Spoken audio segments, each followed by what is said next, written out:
Jit, welcome to the show. Thank you very much for joining us today. Thank you for having me. Hey, let's start with the company that you co-founded, PayItNow. Why don't you tell us why we need another payments provider and what PayItNow is doing differently in the industry? Well, PayItNow is a new blockchain-based payment gateway. We're trying to fix a few of the problems that currently exist in using cryptocurrency for average users. Someone who has no idea what cryptocurrency is, and we want to teach them on how to use it and make it as simple as possible. So, for example, we'll get more into it in a little bit, but if you wanted to go out and spend $10 worth of Bitcoin on, let's say, a coffee or, you know, a sandwich or something, Yeah, these days it's you get one incredibly coffee, right? hard. Yeah, exactly. It's incredibly difficult. And that's not even getting into using Ethereum. And I know there's a few other good coins out there that do it better, like Matic, for example, but their market cap isn't huge and people have not heard of it. So I had a nurse who I spoke to yesterday who asked me when she was at our office, and she's like, "So what do you guys do?" And I'm like, "We're a payment gateway. We're a cryptocurrency payment gateway." And she's like, "Oh, what's cryptocurrency?" And I'm like, it's this digital token that you can use for payments. And how long do you have?" And she's like, Right. "Oh, is that like Bitcoin?" So Bitcoin is synonymous with cryptocurrency at this point, right? People think they're the same thing, and it's really hard to use it. So that's what we want to do. We want to make it easy for people to spend cryptocurrency. Okay, so you want to make it easy for people to spend crypto. I mean, that sounds like a good virtuous goal. Expand crypto adoption, try to remove Mm-hmm. some of the friction. There's definitely heaps of Mm-hmm. it all up and down the stack Mm-hmm. right now. So how is Mm-hmm. PayItNow doing this? How are you going to make it easier? Okay, I'll go over the very first concept that we're trying to fix, the idea of gas. So with Bitcoin, it's easy. If you're spending, let's say, $100 of Bitcoin, and you can choose how much gas fees you want to pay, it's taken directly from Bitcoin. So if you instead of paying $100, you'd probably pay $102, $105, how many satoshis you want for gas fees. That's easy. If you're sending Ethereum, same thing. But it really gets murky if you're trying to use tokens, which a lot of new investors and new majority of people would have heard of tokens. So if you're using a token, you need the underlying coin of the network as gas fees. So if I have a friend who I've just sent, let's say, $1,000 worth of Shiba Inu, and he wants to go and spend it somewhere, the merchant has to accept that token, which they can probably if they're accepting Ethereum or Binance, whatever, their address will accept this token, but they need the underlying currency, the coin, as gas fees. So first thing we did was we came up with a layer 2 scaling solution. Basically, our network exists on top of the Binance Smart Chain. You bridge on your tokens onto our network, and then you can use it without paying gas fees. So now we've eliminated a problem that people would have where you now have to explain to them what gas is and how gas is used and what tokens you need for gas. So now if you have someone who has $1,000 worth of Shiba Inu, they can go and use it at a merchant, and the merchant doesn't have to specifically accept that token because PIN also does a point of conversion at the merchant. So the merchant basically accepts everything, everything that's on our network anyway. Okay, so So that's how we're doing it. for this gas problem, what you're describing there is, I think this has come up a lot with NFTs lately. For example, somebody sees some art that they like and they want to go jump in on an NFT mint, and Mm-hmm. they get ready with their $100 ready to get this NFT mint. But then on top of that, depending on the network, if it's Ethereum, you also need ETH or Ether in your wallet in order to pay the gas to do the mint. Or if it's on Solana, you also need some Sol in your wallet to pay the gas. And so this is what you're referring to by the underlying token that is kind of, what would you say? Is that like a hidden tax? I guess it's not hidden, is it? Correct. It's not hidden for people who know what cryptocurrency is, but average Joe doesn't know that, do they? If someone isn't in the crypto space, they don't understand that if I have $1,000 worth of tokens that I want to go spend, I need to have another few dollars of something else. You don't have that in the fiat world. If you have American dollars that you want to go spend, you don't need another few X dollars or something that need to move those currencies. So it doesn't translate well to people who aren't in the crypto space. And that's sort of what we're trying to achieve is for people who aren't in the crypto space, how do we make it easier for them? You've chosen to build on top of Binance Smart Chain. Tell us about that, and I want to dig down on these fees a little bit more. Like there must be fees somewhere, and so what happens to them? Why we built on the BSC is because Ethereum was expensive to get started working with, and there were a lot of other projects coming on Ethereum in terms of layer 2 solutions. BSC didn't have one because BSC fees are low enough if you consider yourself in the crypto space. For token transactions on BSC, it's like 50 cents, 40 cents.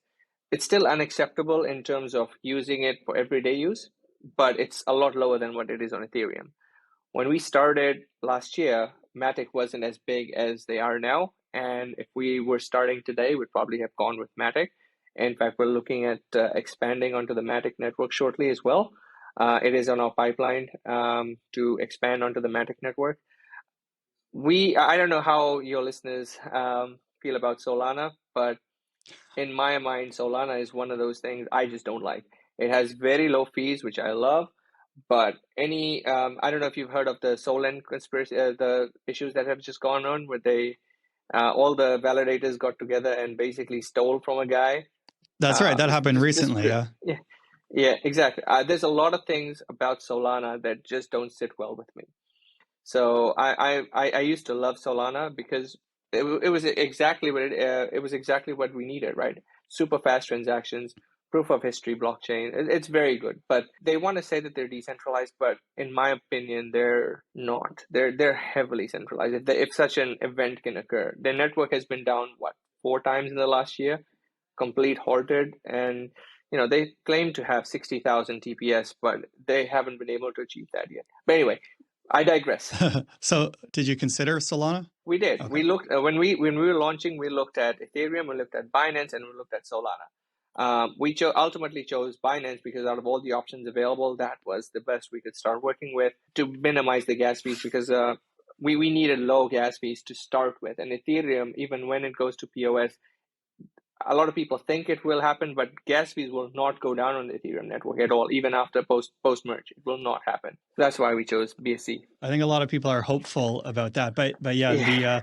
The merge isn't designed to solve gas fees. The merge is another problem entirely. Correct. Does Binance have this as well? Like Binance is a fork of Ethereum, is that correct? Binance, Matic, they're all forks of Ethereum. Yes, Matic, as you may know, is a proof of stake network. So it is a fork of Ethereum, but rather than using proof of work, it uses proof of stake, what Ethereum is moving towards. And you've mentioned Matic a few times. You're trying to do this in parallel. Binance was available first, so you went that way, and now you're also trying to use the Matic network. Correct, because as you can tell, our whole architecture, it needs low gas fees. And Binance was the lowest available to fit our needs at the time. And now Matic has caught up and is big enough that we can actually go on it and use it. Okay, give me a quick definition of what a layer 2 is and how that's working on Binance. So a layer 2, basically, it's almost like a parallel side chain, as you would call it. We're not a blockchain. All we do is we pick up from the Binance chain when we need to. So someone has tokens on the Binance Smart Chain, they can come onto our network from the Binance Smart Chain by bridging onto our network, do transactions on our network which don't have gas fees, and then move back to the Binance Smart Chain when they want. That's basically the gist of it. We're secured by the underlying Binance Smart Chain in terms of where your tokens start and end from, but then all the transactions happen on our network. That's why you don't have to pay gas fees on them. Okay. And did you build this layer 2 yourself? Unfortunately, yes. That's why it took so long. Yeah. Yes. And it's still being worked on. It's still being worked on, but as of now, it's operational? Yes. And we have a few hundred users already. It's been a slow uptake just because we needed the app out there. We need merchants out there. And, we've had some good feedback on it and people are using it. Some merchants in Christchurch are using it. We're launching we have launched in Auckland as well. If You want to go and check out Ruben's Butcher in Newland. He's accepting crypto right now from, I've there's read a lot about of it and I plan on going to visit. I haven't yeah, managed to go visit them yet, but that's actually right yeah. near where I am here in Auckland. So I do Oh, plan well, on, there you go. We're crawling at this point, just because the bear market hit and right. stuff like To be that. But clear, we're getting there. you mean your adoption is going slowly as opposed to the Yes. chain? Oh yeah. Oh, adoption is going so the chain is fast. Oh, that's the other thing. The reason we needed this layer 2 is because BSC is fast, but it's not fast enough. I mean, transactions on the Binance Smart Chain can take anywhere from 5 to 20 seconds. But if you're standing there paying for your coffee, you want it to be done like that, right? So you want to be able to go poop and the payment is complete. Our layer, because we have our layer 2 solution on the BSC, transactions are completed in 400 milliseconds if you're doing just pin to pin. And if you're doing a multi-currency, where it needs to have multiple transfers in the middle, then it takes about a second and a half. But that's negligible in terms of a point of sale Okay. This has always environment. been a contentious issue with the Bitcoin Mm. community, right? Because you tell people all the great things about a decentralized currency, and then they say, what can I do with it? And, it goes all the way back to Andreas Antonopoulos in his book, Mastering Bitcoin, right? He details this example of how to use Bitcoin, and he has Alice and Bob using it to buy coffee, right? And like in the history of Bitcoin, no one's rarely been able to buy coffee. If you're standing there at a merchant and you're trying to purchase something, what we're doing, I guess, is we're internalizing the speed and ease of using something like PayWave. And so would you say that a system like this is comparable to that, forgetting about all the technical details? No, that's exactly right. This is what we want to do. We want to make a system where you can take cryptocurrency and use it like you would use PayWave. And that, I mean, we don't use NFC technology in our payments, but we use QR scanning. Just like because people are used to scanning QR codes, we wanted to have a system where the merchant didn't have another terminal to put on his counter. So that's why we use QR codes, because most merchants have a screen that can display a QR code. You scan it with your phone, you're done. Payment's complete. Okay, so take me through if I'm a merchant, how am I going to get onboarded or set up to start accepting my favorite crypto? Alrighty, so this is a perfect example, and it'll tell you some of the finer parts that are probably left out. You join up as a merchant. You go into our website, sign up. We do some KYC on you, get some information about your company that we have to do for legal reasons, because we're a financial services provider registered in New Zealand. And then once we've got that, we'll get back to you with a business ID, as you'll get the app from the App Store, which you can't make a business account unless you have this business ID. Soon as you put that in, you're basically ready to start accepting crypto. Easy as that. Now, there is one caveat. Our business team will work with you and determine what your payout currency is. It could either be New Zealand dollar, in which case New Zealand dollars gets deposited in your bank account, or it could be any cryptocurrency of your choice, in which case you accept anything basically on the PIN network. So someone could walk in, if they have got Ethereum, they've got BNB, they've got BTC, it doesn't matter. If you're accepting BTC, everything gets converted to BTC for you. Or if you're accepting New Zealand dollars, everything gets exchanged for New Zealand dollars for you. Because we are onboarding merchants who may or may not want the volatility of crypto. Some may want to accept crypto and play the market. But majority of the merchants we've spoken to say they would like to accept cryptocurrency, but then they would like to be paid out in fiat, just so that they have bills to pay and they don't want to play the volatility of the market, so to speak. Right. So if you're paying out in, let's say, New Zealand dollars, that's probably what people are going to choose at first, I guess, especially if you're a business, right?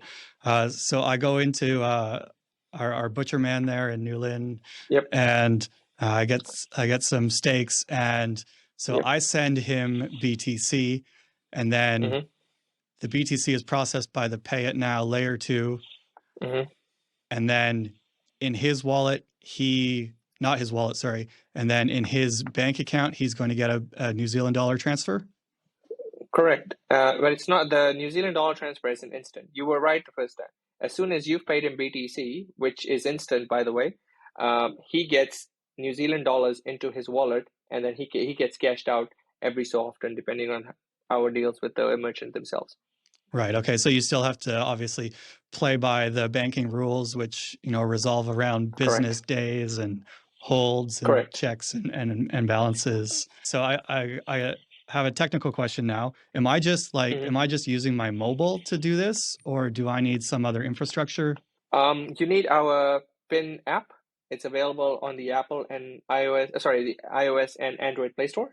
So once you've downloaded the app, obviously you need to, well, I say obviously, but you need to bridge over whatever tokens you want to use into our app. So right now we support Bitcoin, Ethereum, BNB, and our native PIN token. So I know it's a small list, but we're expanding slowly rather than because we want to do it securely. So this is the point where this is the only time where you're paying gas fees because you're moving tokens from your native chain to our chain. And then once you've done that, all transactions are gasless. Okay, so by bridging, you mean I'm going to use whatever wallet I have, and I'm going to send some BTC, and that goes in. Do I have then an account with PayItNow, or does that go in? Where does that go? Yes, it goes. So as soon as you create an account with us, think of it as a spot wallet almost. You've now created a spot wallet using the PIN app. So basically, it's a software wallet that holds all your crypto. Importantly, though, and I would be remiss if I didn't mention it, you don't hold the keys to that wallet. So it's the same as if you would move it onto, for example, Binance or crypto.com. I'm not saying we're as big as those companies yet, but it's about the same thing. You can, at any point you choose, automatically bridge out. It's not something we hold or control. Hopefully, people that are using tokens on their own phone do hold those keys to those assets. But then once you bridge them, then you're relying on a centralized account-based system. Correct. I mean, yes, correct. So yeah, and like that's not as bad as it sounds, because actually that's what's happening if you're doing any other bridging. Say you want to bridge, from Ethereum network to Solana. There's a window there where you do not have access to those tokens that you bridged over. And at the other end, right, that's been a big security hole lately. There have been quite a few bridge hacks. Harmony just the other day, right? The other important thing is, and I only mention it to the crypto community because I believe in openness. The biggest concern is average Joe doesn't care about holding keys. They care about what they see in their phone. For example, if you've got money in the bank, you don't hold the keys to that money in the bank, do you? You open your ANZ app and you see some money in there. You are relying on the fact that when you try to withdraw it, you'll get that money back. It's the same philosophy with us. We're trying to make it so that it's easier for end users, not crypto enthusiasts. There are plans in place to have another system where you can actually access the underlying private keys if you so choose. But again, that's a little further down the track, because for the first iteration, we've just tried to keep things simple. We've got rewards things in place that make it so that average Joe can earn free tokens for doing nothing. So, for example, if you go to Ruben's Butcher and you purchase meat, $100 worth, you get $1 worth of free crypto but doing nothing. Think of it like air points, but instead of getting air points or AA points or what have you, you're getting free cryptocurrency that now throws you into the world. Okay, let me see how this works. Let me read up how it works. So basically, it's trying to get to those people who've never used it to use it. It's think about it like the flybys, but instead of flyby points, you're getting cryptocurrency. That's another aspect of our ecosystem that. Okay, yeah. There's a lot. I was definitely going to ask you about that. So my question is short, and it's one that a lot of crypto people ask when they investigate a new project, and it's just, why token? Why the token? Yeah, why the token? Okay, you're going to love the answer. We needed to get started with something. And so we had a token launch so that we could have a community go up and so that we could use funds to get the company started. Simple as that. The underlying token is going to be used for rewards. That's utility for the token, but it was just to get a company started so that we could do something. Right. So you're talking about good old-fashioned bootstrapping here. Yeah, exactly. Okay. So that's basically it. You did mention in your white paper that you had a private token sale. Is that what was happening here? Correct. Raise funds to get started. The token, the PIN token, was originally designed to be just a rewards token. It was just going to be, it's no secret. When we started back in November, this was going to be another token where you could earn it, use it, and just basically be another one of those meme tokens out there. But then when we started getting all these retailers on board, it started to sort of morph into something. Okay, this has some real utility behind it. Let's do this way. We started getting some websites coming on board. We started getting retailers who want to use this in their store. And then the payment gateway idea came up, and suddenly this had morphed from just a rewards token to a payment gateway solution. So it's been basically moving in a whole new direction since when we launched the token back in November or even late October last year. Okay. Do you have any examples off the top of your head of similar tokens that have essentially worked out? I'm just thinking that most tokens crash to zero. And a side effect, which is not what you're intending, is that people also speculate on tokens. We were going to be, when we first launched, we were going to be similar to SafeMoon and how SafeMoon was on Reddit. I don't know if you've used SafeMoon on Reddit before. Actually, I heard one of my students in class talking about SafeMoon, and this is what I overheard him saying. He's like, "There's no way I would be able to buy all these sneakers if I hadn't have invested in SafeMoon." And he used that word as well, invested. And I didn't talk to him about it, but that's what he said. Okay, I'll give you the gist of where we got the idea of using pin token with SafeMoon. SafeMoon launched, and on Reddit you could gift people SafeMoon tokens. These were essentially worth like one millionth of a cent at the time, right? But you could give someone 1,000 SafeMoon, and just for making a comment. So hang on, what if we had that in stores where people could use that? That's where the idea came from. We'd use this as a rewards token, so stores would pay us to prop up the token, and then this token could be given out to users who would then spend it. So the idea was a ecosystem where this token was being used everywhere. Unfortunately, as many people do, a lot of this was bought up as store of value rather than a transactional token right at the pre-sale, and people still hold on to them where we're trying to get people to use it.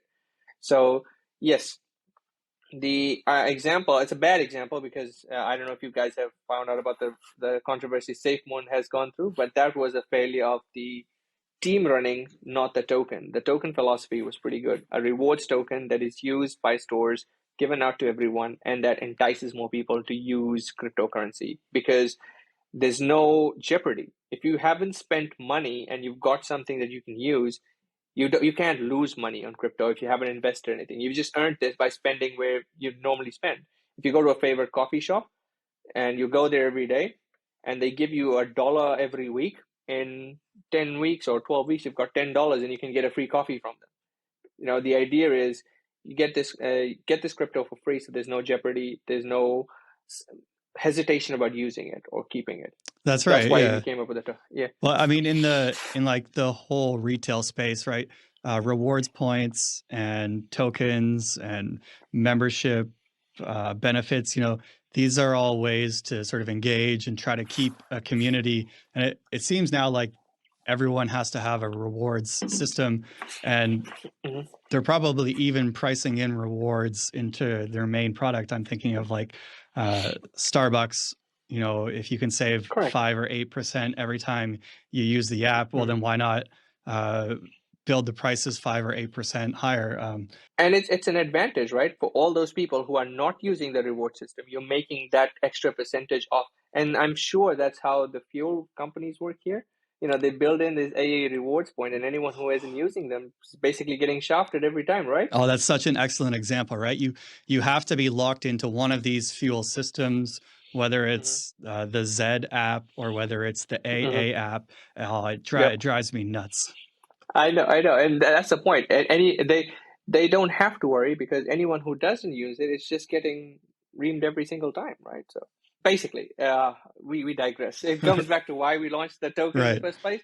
That was the idea, and it's been morphing. Like the payments gateway, we noticed that there was, be honest, there's a lot of payment gateways out there. We got SoulPay that launched a few weeks ago.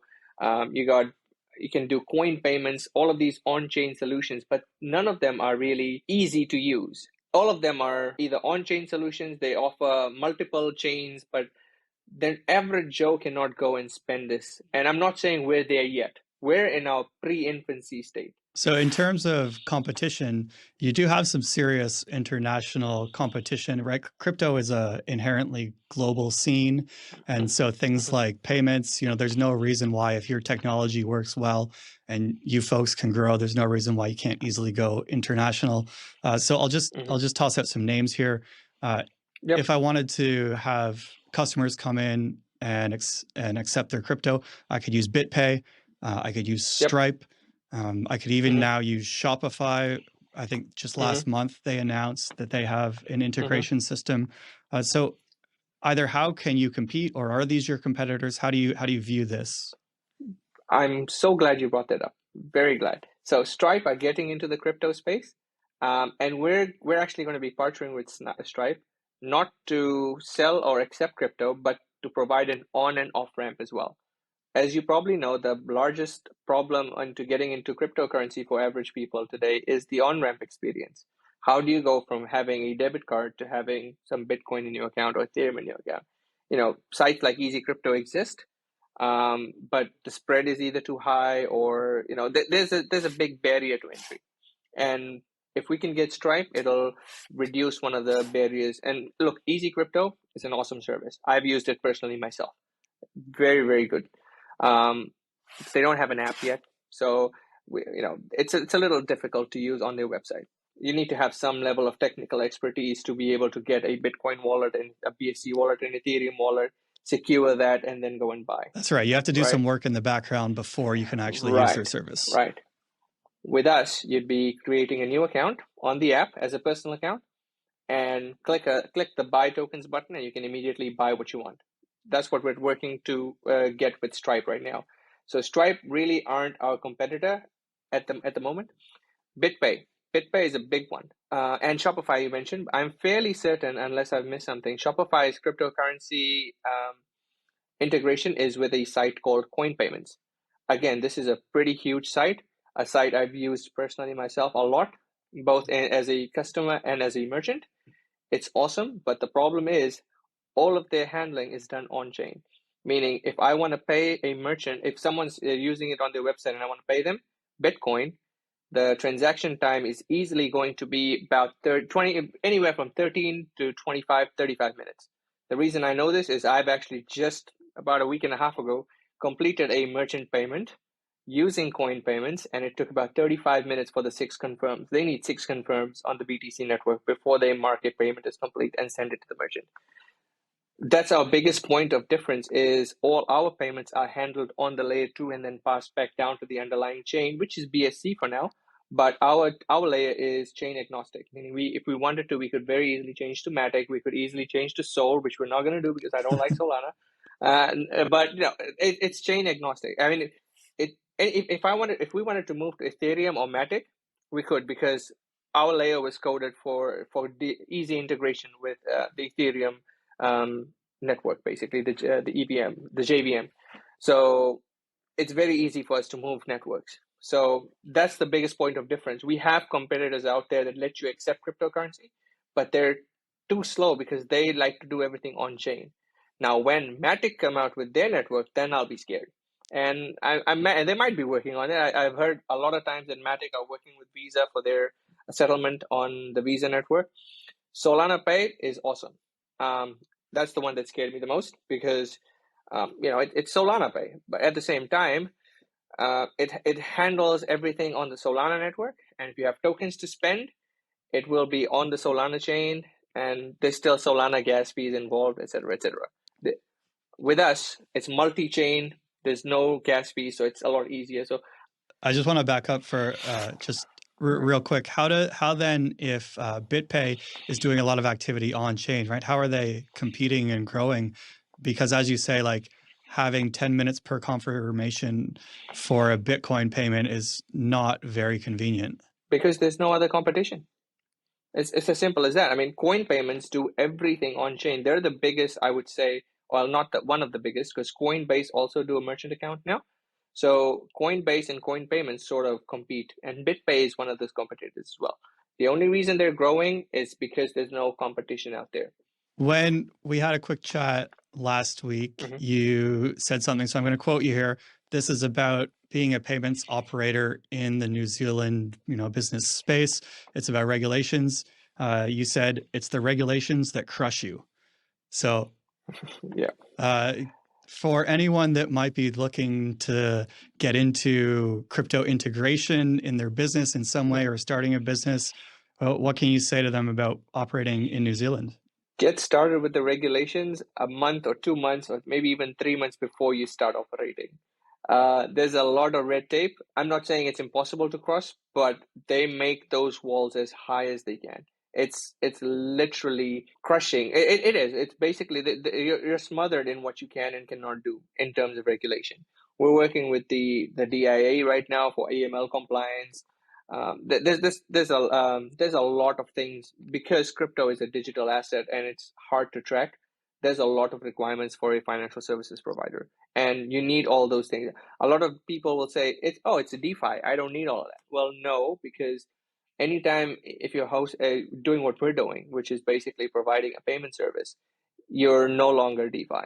Is it all about the tax? It's not. It's not so much about the tax. It's for AML compliance, which I'll just say people might already know, but it's anti-money laundering compliance.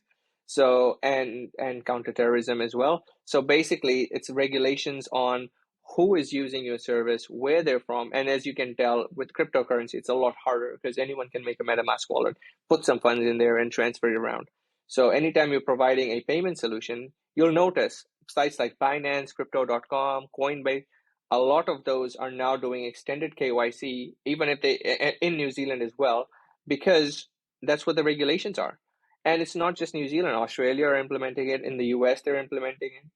As soon as you're talking about moving cryptocurrency in a payment scenario, you've got regulations in place. I mean, coin payments have extensive KYC in place as well because they need to comply with the local regulations. Are we keeping up? Oh, The New Zealand landscape, are we keeping up? oh yeah. Look, I'm going to be honest. The IRD are actually making great strides in terms of crypto, and they're actually a lot more relaxed than some other places. I don't know how if you guys, your listeners, keep up, but India are just cracking down on crypto so hard, where it's monstrous. Basically, they've implemented that if you make capital gains, you pay taxes on them, but if you make capital losses, no, we don't want to hear about those. Okay. So if you make money, we'll take our cut. If you lose money, you can't offset your gains. So that's horrendous if you think about it. So New Zealand is actually doing very well in terms of keeping up with regulations. And yes, they're restrictive. And yes, they're crushing, but they're not wrong either. So yeah, if that makes sense. Like, I wish they wasn't so restrictive in the DeFi space. I wish it was, but at the same time, we can't say that they shouldn't do it. If they were truly crushing, you'd be in a different business and you wouldn't be able to at all. Oh, yeah. Look, we'd be shut down by now. There's a lot of red tape to cross. The walls are high, but they're not impossibly high. They're high enough where I would like to caution anyone who gets into it to do all this in prep work in advance, whereas we started and then suddenly we found out, hey, there's a lot of things you need to be doing that you really aren't. To the credit though, all the people were nice and they're like, yeah, don't worry, this is a new space. They're not in trouble yet, but you really should be doing this. Okay. So for example, the easiest one, if one of your listeners wanted to do an ICO, create a token on the Ethereum network and launch it, how much red tape do you think that's involved in that? I think your lawyer fees would sink you before you got started. There's a lot. You'd have to be a registered business that almost constitutes a financial product, and there's a lot of red tape you got to cross. Whereas people are doing this because they think the DeFi space is completely unregulated. Well, it's not anymore. It's coming down, and a lot of tokens that run in New Zealand, and there's quite a few now, they're all starting to register as businesses. Keeping up with the lawyers and getting their accounting done properly. So all of that has to be done. Whereas 2 years ago, 3 years ago, you could just make a token, sell everything, rug pull, and walk away. Not anymore. What a time Not to be anymore. alive that was. Yeah. Okay, let's shift gears here and talk about some of this DeFi stuff, some of this token stuff. My question is $20,000 Bitcoin. What do you feel about that? Perhaps to expand on the question, how long have you been following crypto and the markets? And do you believe in the 4-year Bitcoin cycle? Yep. Just to let people know, one of the regrets in my life was selling one Bitcoin for 400 USD. Okay. I have done that. I have been there and done that. So I bought Bitcoin at around I would say it was around the $80 mark, and then it shot up to 900, and then it started falling, and I was like, I better get out of this before I lose all my money while I still have some profit. And so I did that way back when. Was This that was almost a 2013, decade that ago. bull run? Yeah, almost a decade ago. Yeah, so this was yeah, exactly. So this was a while ago. So that look, I am a big believer of the 4-year cycle. Now, after our conversation last week, you sort of changed my mind a little bit, but I still believe Bitcoin bull runs follow the stock market bull runs or the halving cycle. But there's been a lot of institutional adoption this cycle around that hasn't existed in the last 8 years or 6 years. So will it be different? I don't know. But my personal opinion is that it's going to follow the same 2-year cycle after the halving, and we'll probably see our next bull run. Now, are we going to see more crabbing, more down? I've actually got positions to buy Bitcoin at 15K myself personally, because that's where I believe we might end up. Are we going to see that? I don't know. I wish I had a crystal ball to do this, but yeah, unfortunately, I don't. That's another 25% down, and if that Yeah, falls, all the that's other tokens fall too. Oh yeah, people will wanna every single project you talk to will say we're hedged from Bitcoin. We don't follow Bitcoin. But if you just wind the charts back, you go look on CoinGecko or CMC. Every time Bitcoin has a dip, you can see a very similar dip in any other token. Especially if a token is, um, for example, our token is based on the Binance token. So our liquidity pool is up against BNB. Every time BNB takes it up, our chart follows immediately after. And it's not people selling or people buying that makes a difference, because we're tied to BNB prices. Simple as that. Most tokens are tied to BNB, and BNB is tied to Bitcoin. Most companies hold their reserves in Bitcoin. I mean, look at Luna. The reason Bitcoin crashed so much is because the Terra Luna Foundation, they sold so much Bitcoin trying to prop up the peg. So, I mean, it's been a crushing couple of months, right? You mentioned there the Luna yeah. crash. There have been, I guess, Mm. if like a whole flock of swans. Maybe they're dark brown, almost black. So after Luna, we had Celsius, and now we've got Three Arrows Capital. Have you been following this stuff? Is there any more in the closet?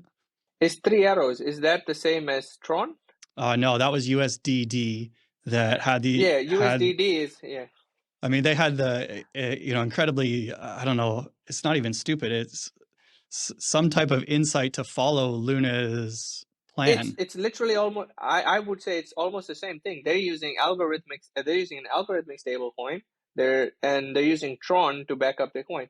The only point of difference I saw was that they are selling Ethereum to cover their losses, which is why I saw my Ethereum plummet as well. I'm an Ethereum miner for everyone listening out there, so that's what I do as well in my spare time. Yeah, so that's what I thought. USDD, I believe, was the next one. I don't know if they've got their peg back. I haven't checked in the last 2 or 3 days, Yep. but last I checked, they were sitting somewhere in the 93-cent region, which is not good. They haven't hit their debt spiral yet. They pumped in, I think, $2 billion nearly to prop up their position, but we'll see how that goes. Yeah, we'll see how that goes. I think it doesn't go well. I don't know. But all I can say is that them falling would be another blow to the crypto market in general. Because every time they have to sell to cover their positions, it doesn't end well, right? But It's just as simple as that. they say bear markets are the best time to build. So hopefully it works out well for PayItNow. Tell me about how you guys got started with your co-founder, how you met your co-founder. So Craig and I actually were commercial pilots. We used to fly Boeing 737s together in Fiji. So we had this trip to Hawaii, and unfortunately, we had a malfunction in the aircraft that led to a depressurization situation. So basically, for all the uninitiated out there, it just meant that air was leaking out of the airplane. So it was losing pressure quite rapidly. So we had to do a rapid depressurization drill, which involved a quick dive down to 10,000 feet. We landed in Hawaii safely. Everyone got off. Unfortunately, just like how divers get the bends when they come up too quickly, Yep. going down that fast actually hurt my ears. So I was unable to fly. So I've been doing my side project, which is web development. I've been doing that for about 20 years, not 20, but maybe 18 or so years. It's a side hobby. So I was doing that. I came to New Zealand. I was doing that. Craig was actually retrenched from Singapore Airlines. I think he was flying a 787 there because of COVID. All the flights were grounded. No one was going anywhere. So he came back. And I was actually mining Ethereum at that point, learning Solidity, getting started. This is back in late 2019. And we're just learning how this thing worked. This was before the big bull run. I think Bitcoin was still sitting at it was 4 to 12. I think it was the range was rapidly climbing at this point. So we started getting into it. We started okay, let's get some GPUs and start mining this thing. Just have a play around. And then we're looking at projects. We're running a virtual reality flight training company, doing a lot of projects. And then we're like, okay, let's jump into the crypto space because this is a big niche. Because we started using cryptocurrency and we quickly realized how difficult it was. You make Ethereum and then you try to spend it, and you try to invest in a few tokens and then try to use it in general, and you realize very quickly that it's not intuitive. Not for average people to use, it's not intuitive. So that's where we started the research on how can we make it easier for everyone, not just crypto enthusiasts who can spend a month or 2 months learning how this works. We need everyone to be able to use it immediately. You hand someone a Visa debit card and tell them how PayWave works, they know how it works. They don't need to spend a month learning how to use their Visa debit card. That's how easy crypto needs to be before it could be widespread. There can be widespread adoption. That's why we formed this company, to pursue that lofty goal, basically. And it's a big ask, but that's what we're working towards. And I, of course, am not an airline pilot, but I imagine the training is quite intense. Did it really kick in like it should when you were in that emergency situation? We do drills every 6 months, but we hope we never have to use them, but we did have to use them. And it was immediately like you're back in the simulator doing your training. Yeah. It worked exactly like you would do it in real life, basically in training.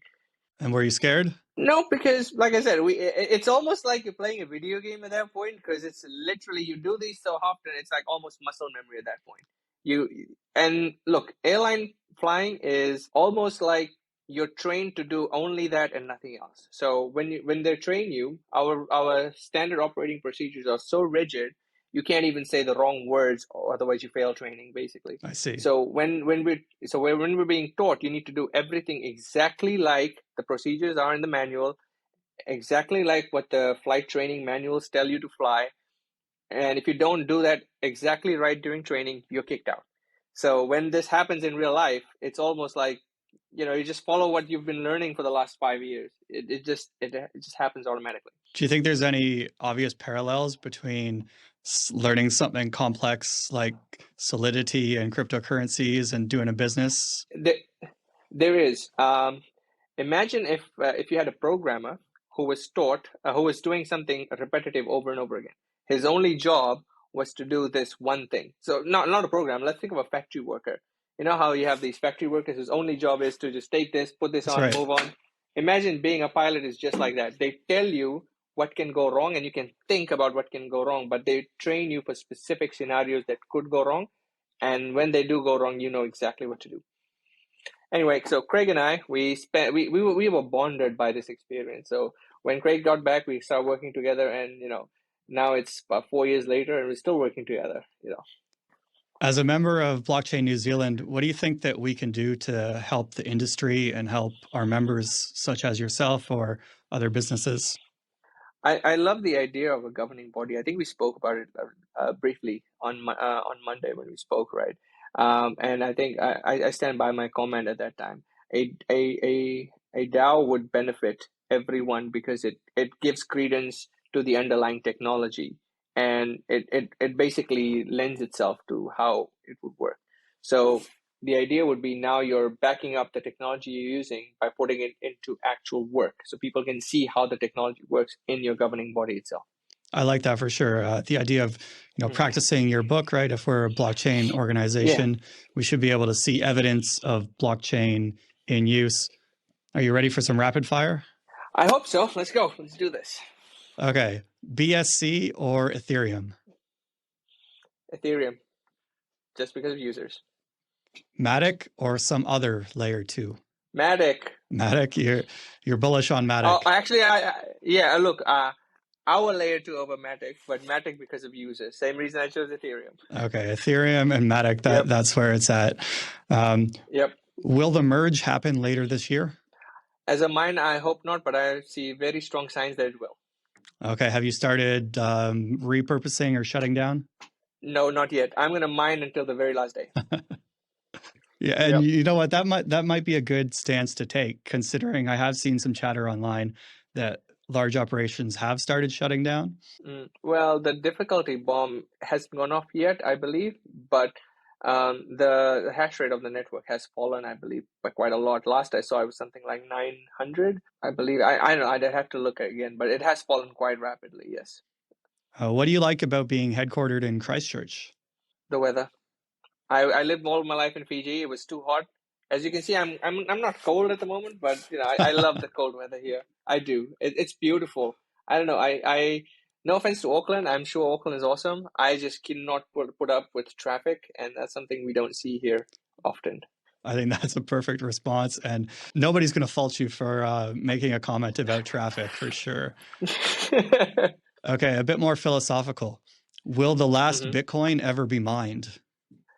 If you follow the halving schedule, then I feel like no, right? If you follow the technology, I'm sure someone could tell you that at some point it will be, but if the halving keeps happening, it shouldn't technically never, right? But again, I could be wrong. I'd have to do a little bit more reading on that.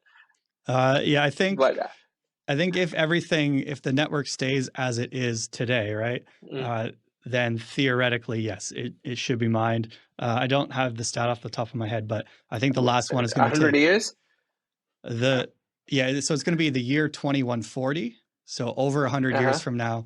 But the last one itself, like for a whole Bitcoin, 100 million Satoshis, it's going to take a number of years because, like you said, of the halving schedule. Yeah.